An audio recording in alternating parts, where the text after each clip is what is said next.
Au Gabon, le Conseil de l'Ordre des avocats a, le 17 mars dernier, décidé de suspendre pendant 3 mois de l'exercice de ses fonctions M. Ferdinand Abeuna Bitso. Son crime? Avoir bravé la décision, controversée, du Conseil de l'Ordre de boycotter les audiences devant les juridictions pénales. Autant la décision de suspendre M. Jean-Paul Moubamba en raison de ses propos anti-républicains et discriminatoires à l'encontre des avocats d'ethnie Fan est amplement justifiée, lire notre article, autant celle frappant pour 3 mois M. Ferdinand Abeuna Bitso, prise par le même Conseil de l'Ordre des avocats du Gabon le 17 mars dernier s'apparente à un oukase injustifié. Son seul crime, avoir fait passer l'intérêt de son client avant tout et, ce faisant, oser braver l'interdiction décrétée par le Conseil de l'Ordre le 10 mars dernier à l'endroit de ses membres de plaider lors des audiences criminelles en cours et à venir.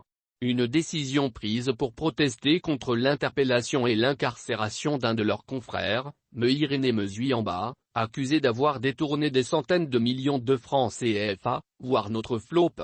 À l'appui de sa décision, le Conseil de l'Ordre prétend que M. Ferdinand Abeuna Bitso aurait porté atteinte à l'honorabilité de la profession d'avocat.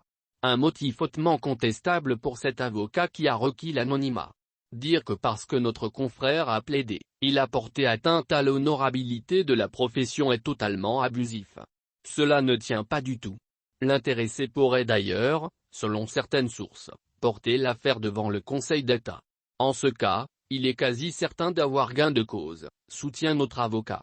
Comme nombre de ses confrères, celui-ci, même s'il n'ose s'exprimer publiquement, dénonce la décision, qu'il juge autoritaire mais aussi incohérente du Conseil de l'Ordre d'interdire à ses membres de plaider lors des audiences criminelles.